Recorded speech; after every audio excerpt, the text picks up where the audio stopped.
नमस्कार दोस्तों, स्वागत है आपका अपने YouTube चैनल सौर एकेडमी पे। तो फ्रेंड्स, आज हम लेके आए हैं परीक्षावाणी रिवीजन सीरीज का अगला भाग, जिसके अंतर्गत हम राज्य एवं देश में प्रथम इसका भाग 2 यहाँ पर पढ़ेंगे।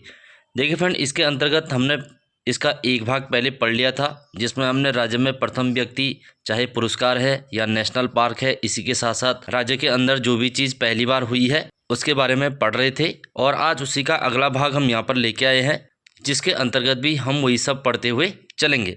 तो जिन्होंने अभी तक सब्सक्राइब नहीं किया है वो कर लीजिए, और साथ ही साथ हमारे टेलीग्राम ग्रुप से जुड़ने के लिए लिंक हमने डिस्क्रिप्शन बॉक्स में दी है, वहाँ से आप इसकी PDF डाउनलोड कर सकते हैं। तो चलिए फ्रेंड्स, शुरू करते हैं।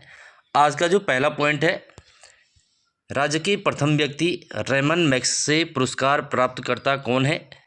देखिए फ्रेंड्स, सबसे पहले हम बात करेंगे जो रमन मैग्सेसे पुरस्कार है, इसको एशिया का नोबेल के नाम से भी जाना जाता है और फिलीपींस सरकार इसको देती है।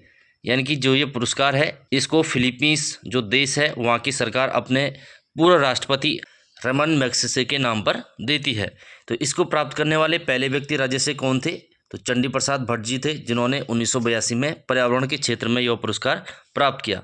अगर इसी पुरस्कार के बारे में दूसरे व्यक्ति की बात करें कि राज्य के दूसरे व्यक्ति जिन्होंने रेमन मैग्सेसे पुरस्कार प्राप्त किया है, तो वो दीप जोशी थे, जिन्होंने 2009 में सामाजिक कार्य के लिए यह पुरस्कार प्राप्त किया था। तो इस पुरस्कार को प्राप्त करने वाले राज्य के दो ही व्यक्ति हैं, एक तो चंडी प्रसाद भट्ट और दूसरे हैं दीप जोशी।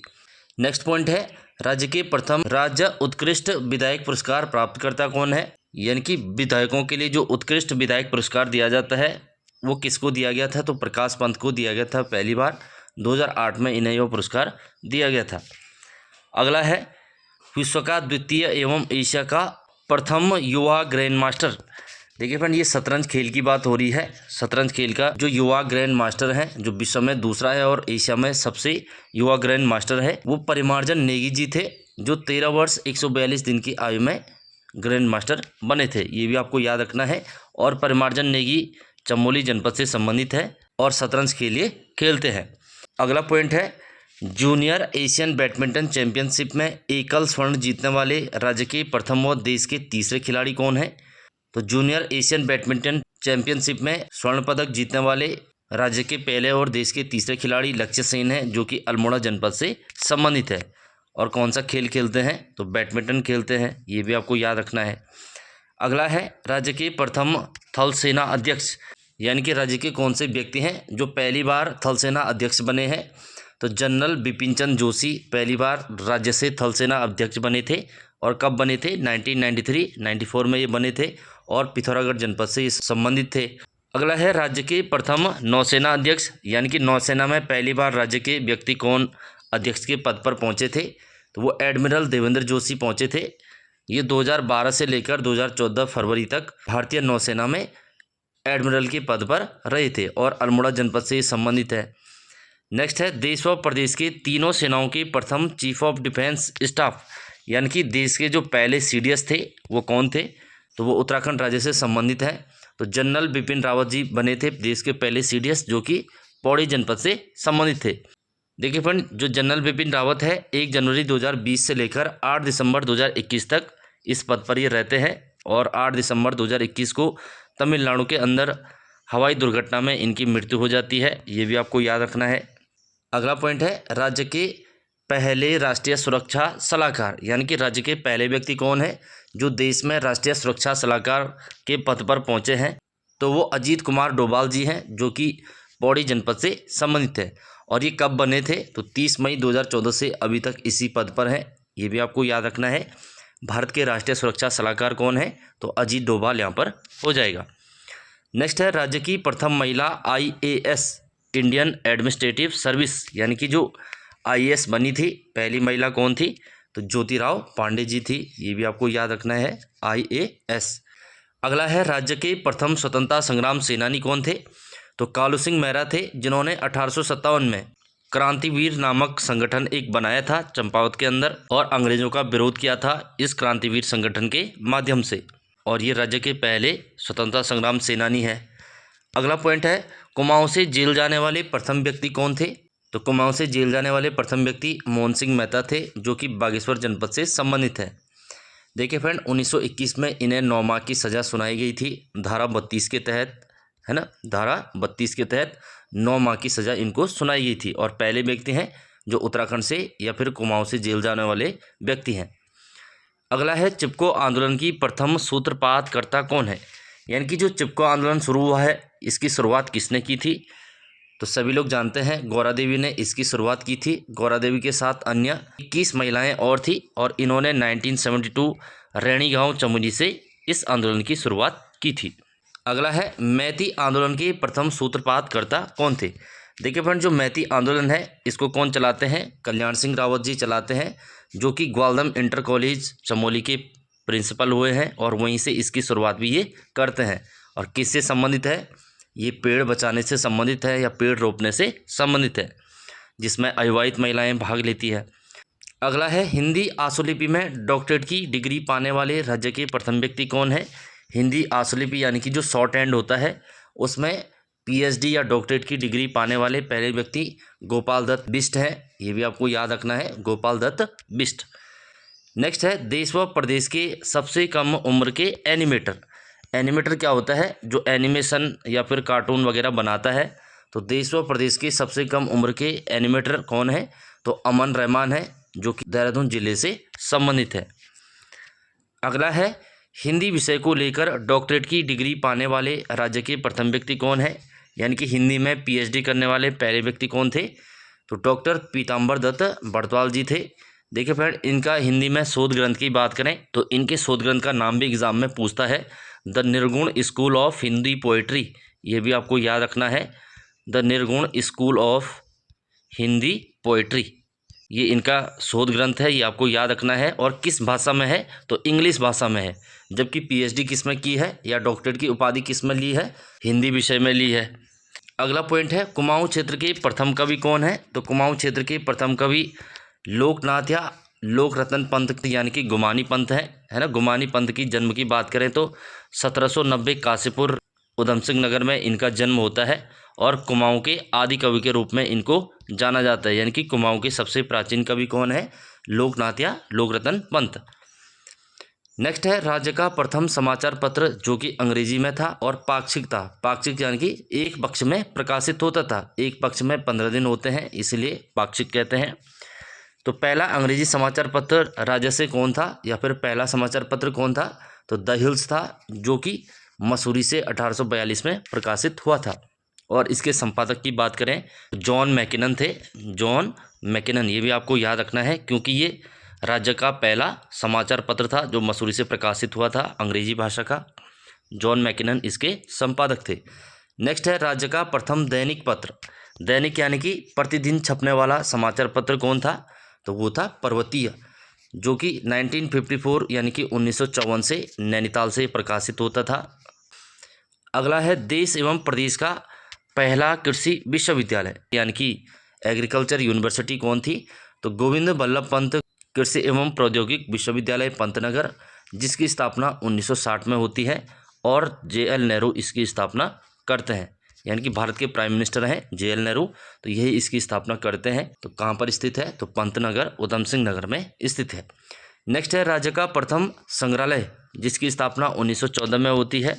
तो राज्य का पहला संग्रहालय देहरादून वन संग्रहालय है, तो इसका आंसर हो जाएगा देहरादून वन संग्रहालय, जो कि राजपुर रोड देहरादून में स्थित है। नेक्स्ट है, भूगर्भ से संबंधित राज्य का प्रथम संस्थान एवं संग्रहालय। भूगर्भ से संबंधित राज्य का पहला संस्थान कौन सा है, तो वाडिया भूगर्भ विज्ञान संस्थान, जो कि देहरादून के अंदर स्थित है। यानी कि जो पृथ्वी की आंतरिक सतह है या पृथ्वी के अंदर की जो सतह है उसके बारे में यहाँ पर रिसर्च की जाती है। नेक्स्ट है, विश्व का प्रथम प्राकृतिक धरोहर केंद्र। तो विश्व का पहला प्राकृतिक धरोहर केंद्र किसे घोषित किया गया था, तो भारतीय वन्यजीव संस्थान, जो कि देहरादून के अंदर स्थित है। और इसकी जो स्थापना होती है तो 1 जून 1982 को इसकी स्थापना होती है। ये भी आपको याद रखना है, भारतीय वन्यजीव संस्थान तो देहरादून में 1982 को बनाया गया था। अगला है, राज्य का प्रथम पंजीकृत स्कूल दून स्कूल 1935 में पंजीकृत किया गया था। ये 1935 में इसकी स्थापना हुई थी। जबकि सर्वाधिक यानी कि 3 नौसेना प्रमुख देने वाला विद्यालय कौन सा है, तो सेंट जोसेफ एकेडमी देहरादून इसका आंसर हो जाएगा। यानी कि जो सेंट जोसेफ एकेडमी देहरादून है यहाँ से 3 नौसेना प्रमुखों का चयन हुआ है। अभी तक कुल कितने नौसेना प्रमुख बने हैं? तो 3 नौसेना प्रमुख बने हैं। और राज्य का पहला पंजीकृत स्कूल कौन सा है? तो दून स्कूल 1935 का है। ये भी आपको याद रखना है। सतीश रंजन दास ने इसकी स्थापना की थी। नेक्स्ट है जिम कॉर्बेट, जिसकी स्थापना 1936 में हेली नेशनल पार्क के नाम से स्थापित होती है, जो कि एशिया का प्रथम उद्यान है। और कहाँ पर स्थित है? तो नैनीताल प्लस पौड़ी के अंदर ये स्थित है। ज़्यादा नैनीताल में इसका पार्ट है, इसलिए नैनीताल इसका आंसर आता है, तो नैनीताल में हो जाएगा। और एशिया का पहला राष्ट्रीय पार्क कौन सा है? तो ये भी जिम कॉर्बेट नेशनल पार्क है, जिसकी स्थापना 1936 में गवर्नर हेली के नाम पर हेली नेशनल पार्क के नाम से होती है।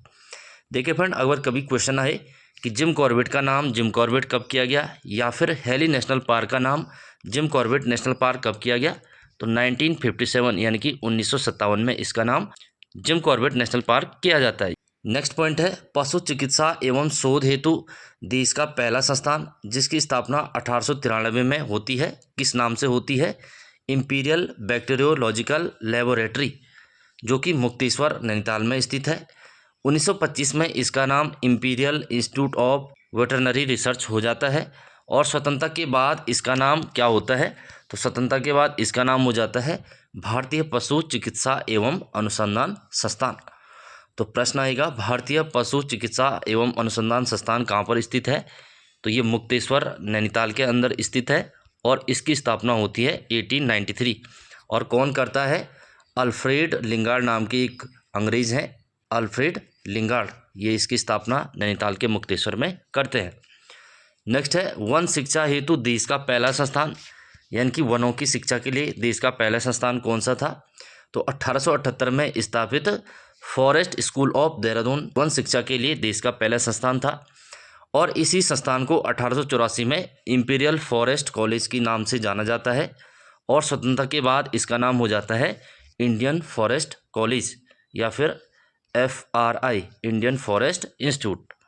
अगला पॉइंट है भू सर्वेक्षण एवं मानचित्र हेतु देश का पहला संस्थान। भू सर्वेक्षण एवं मानचित्र हेतु देश का पहला संस्थान है भारतीय सर्वेक्षण विभाग, यानी कि सर्वे ऑफ इंडिया। इसकी स्थापना वर्ष 1767 ईस्वी में कलकत्ता में होती है। और 1942 से इसको देहरादून में स्थापित किया जाता है, यानी कि अब इसका मुख्यालय कहाँ है? देहरादून में स्थित है। नेक्स्ट है राज्य का प्रथम राजकीय मेडिकल कॉलेज। तो राज्य का प्रथम राजकीय मेडिकल कॉलेज वीर चंद सिंह गढ़वाली आयुर्विज्ञान शोध संस्थान, जो कि श्रीनगर पौड़ी में स्थित है। और इसकी स्थापना 2008 में होती है।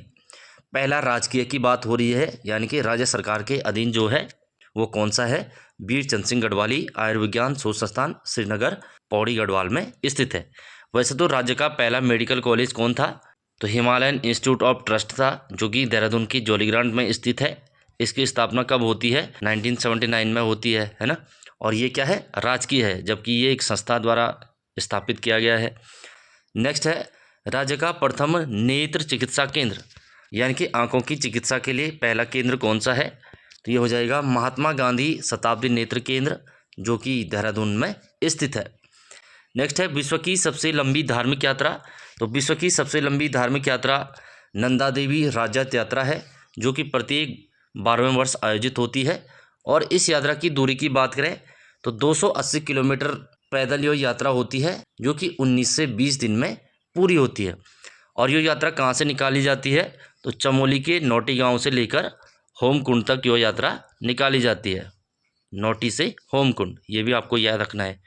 नेक्स्ट है राज्य की सबसे लंबी जो सामाजिक सांस्कृतिक पैदल यात्रा है या फिर अभियान है, तो ये अस्कोट आराकोट अभियान है। इसके बारे में हमने पहले भी बताया था। राज्य की और देश की सबसे बड़ी पैदल यात्रा कौन सी है? तो अस्कोट आराकोट अभियान है, जो कि गांव-गांव की संस्कृति को समझने के लिए पिथौरागढ़ के अस्कोट से उत्तरकाशी के आराकोट तक निकाला जाता है। यह लगभग 1150 किलोमीटर की यात्रा है।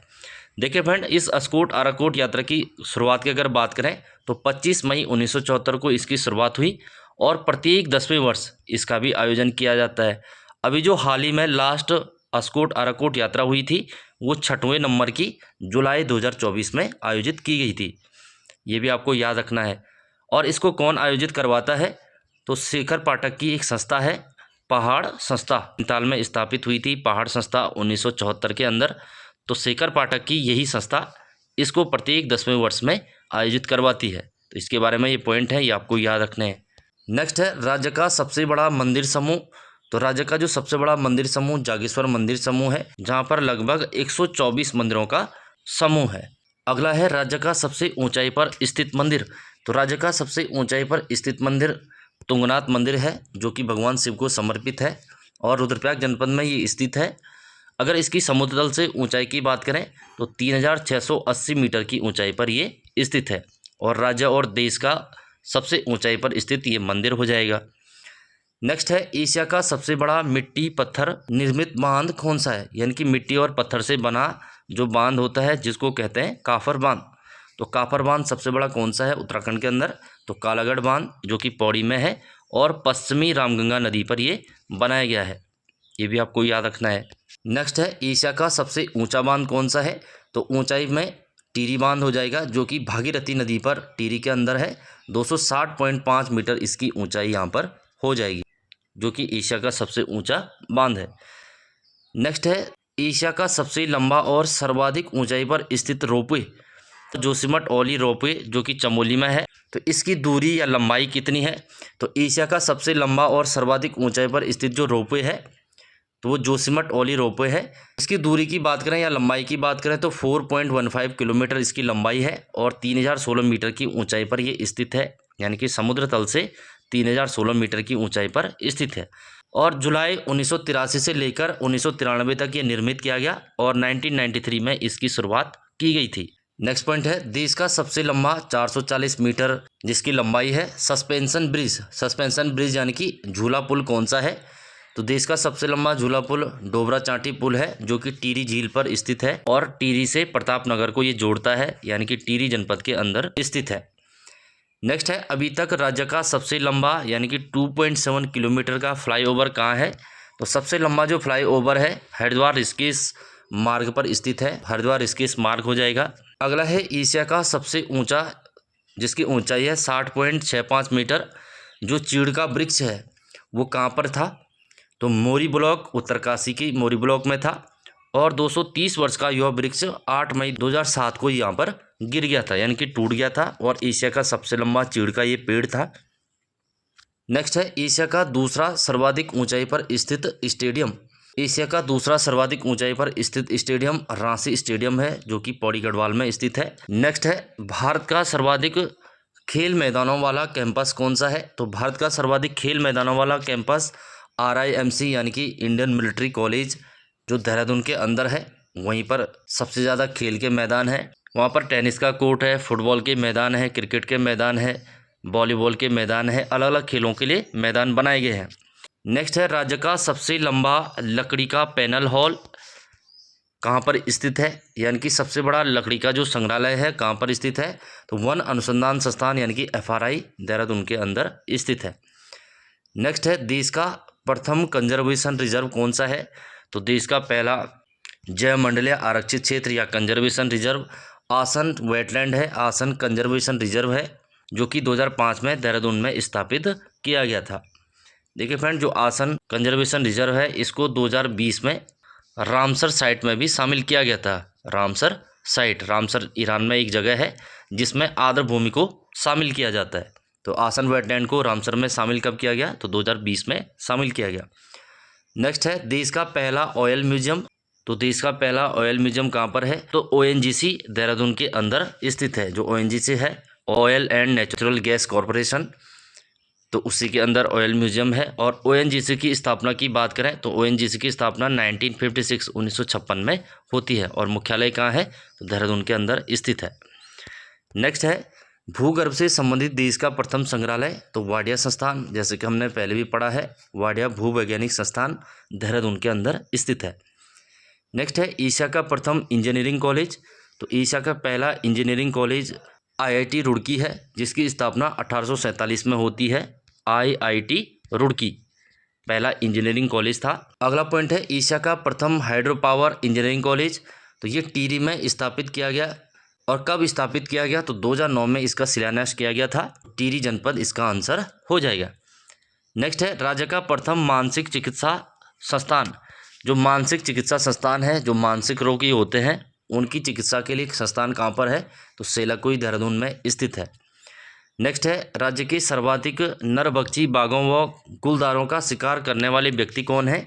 तो सबसे ज़्यादा जो गुलदार या फिर लेपर्ड है या फिर नरभक्षी बाघ हैं, तो उनको अपनी बंदूक से किसने मारा है?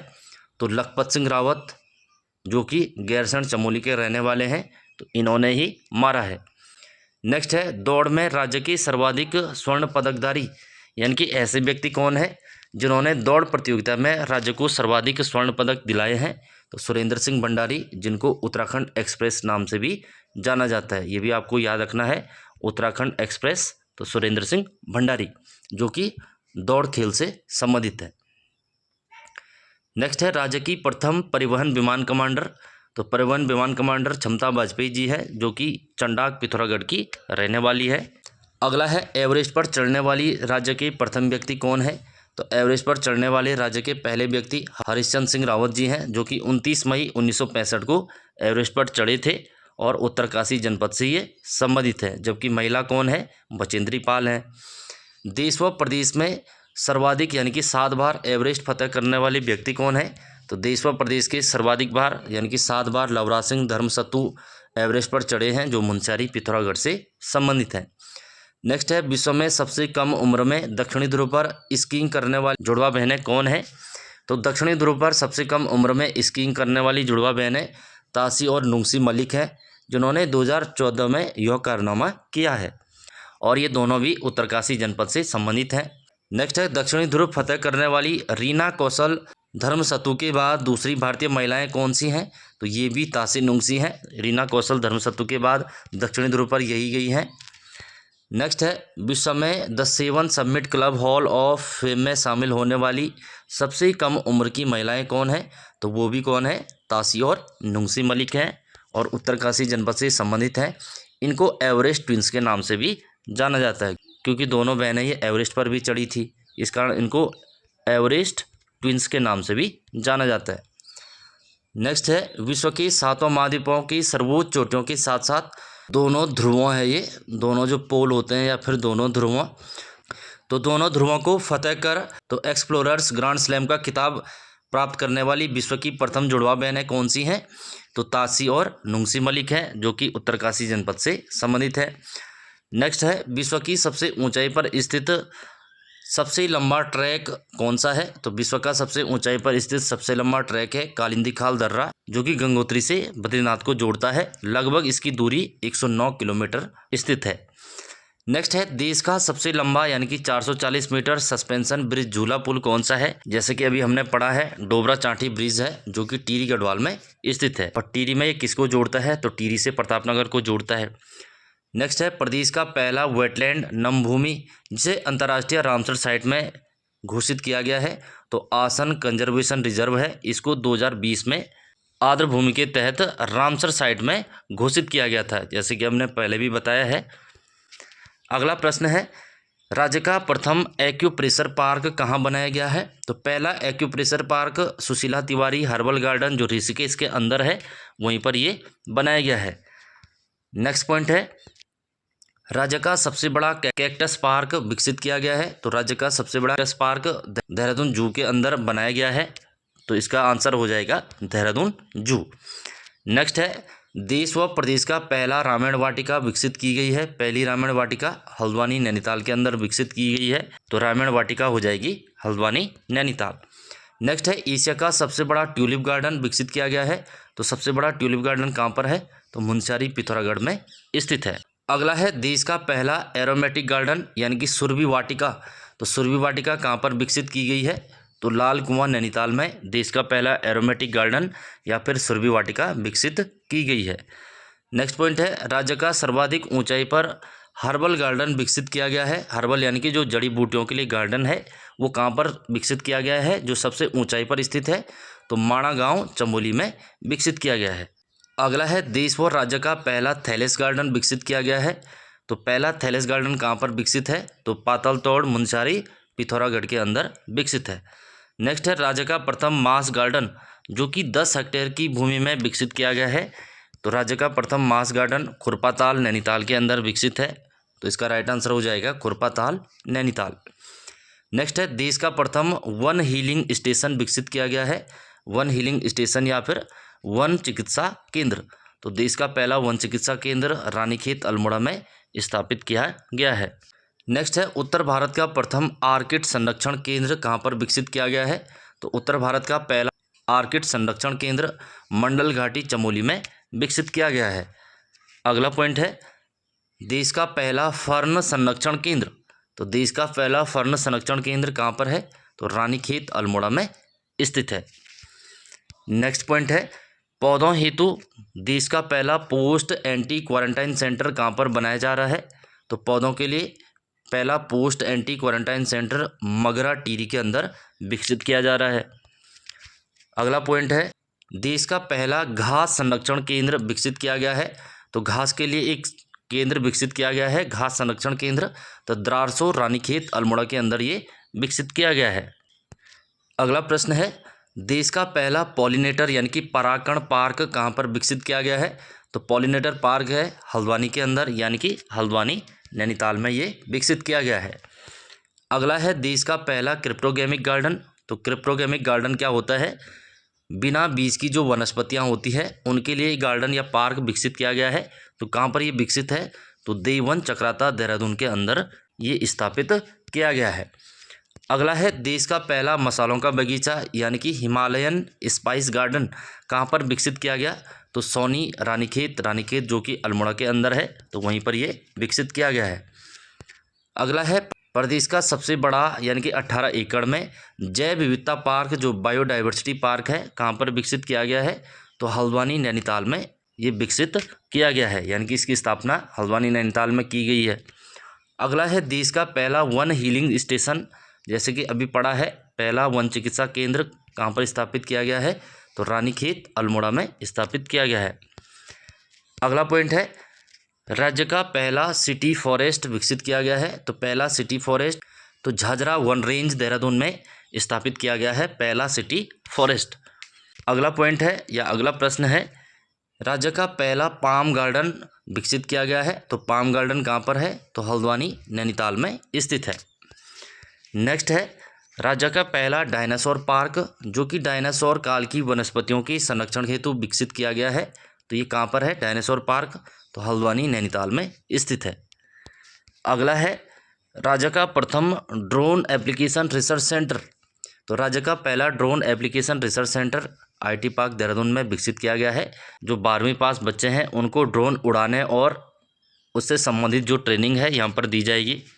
अगला पॉइंट है राज्य का प्रथम साइबर सिक्योरिटी ट्रेनिंग सेंटर कहाँ है। तो आईटी पार्क देहरादून में साइबर सिक्योरिटी ट्रेनिंग सेंटर है। नेक्स्ट है उत्तराखंड में देश का प्रथम फॉरेस्ट ड्रोन फोर्स का गठन किया गया है। तो इस फॉरेस्ट ड्रोन फोर्स का गठन कब किया गया, तो दिसंबर 2018 में किया गया।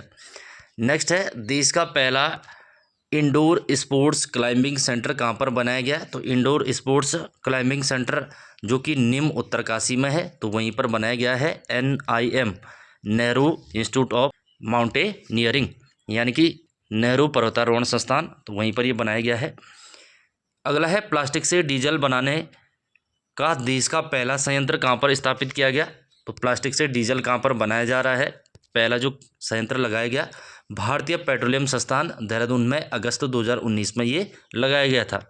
नेक्स्ट है राज्य का दूसरा ऊंचा जिसकी ऊंचाई है 181 फीट तिरंगा फहराया गया है। कब फहराया गया, तो 2 अक्टूबर 2021 को। तो राज्य का सबसे ऊंचा और बड़ा तिरंगा था, ये कहाँ पर फहराया गया था, तो गांधी पार्क रुद्रपुर उधम सिंह नगर में ये फहराया गया था। नेक्स्ट है पर्यटकों के लिए राज्य के पहले ट्री हाउस कहाँ पर बनाए जा रहे हैं। जो ट्री हाउस यानी कि पेड़ों पर छोटे छोटे घर है और पर्यटन की दृष्टि से इसको बढ़ावा देना है, तो कहाँ पर है, photo one range Ramnagar Nainital में स्थित है। नेक्स्ट है पर्यटकों हेतु देश का पहला क्रोकोडाइल ट्रेल कहाँ पर विकसित किया गया। तो देश का पहला crocodile trail Surai eco zone Khatima Udham Singh Nagar में विकसित किया गया है। खटीमा जो कि उधम सिंह नगर में है, वहीं पर ये स्थित है। नेक्स्ट है देश का पहला लिक्विड मिरर टेलीस्कोप कहाँ पर स्थापित किया गया। लिक्विड मिरर टेलीस्कोप एरीज जो कि नैनीताल के अंदर है, वहीं पर ये स्थापित किया गया है। देखिए फ्रेंड्स, जो एरीज है, एरीज का अर्थ है आर्यभट्ट परीक्षण शोध संस्थान, जो आर्यभट्ट जी के नाम पर है। इसकी स्थापना की अगर बात करें तो इसकी स्थापना होती है 1955 के अंदर, ये भी आपको याद रखना है। वैसे तो 1954 में इसकी स्थापना बनारस में होती है और 55 में इसको नैनीताल स्थापित किया जाता है। ये पॉइंट आपको याद रखने हैं। तो फ्रेंड्स, ये थे इस टॉपिक से संबंधित यहाँ पर जो भी पॉइंट थे उनको हमने पढ़ा है और उनके जो अतिरिक्त तथ्य हैं उनको भी समझने का प्रयास किया है। तो जिन्होंने अभी तक सब्सक्राइब नहीं किया है वो कर लीजिए, और साथ ही साथ हमारे टेलीग्राम ग्रुप से जुड़ने के लिए लिंक हमने डिस्क्रिप्शन बॉक्स में दिया है, वहाँ से आप इसकी PDF डाउनलोड कर सकते हैं। Thank you for watching. मिलते हैं अगली क्लास में।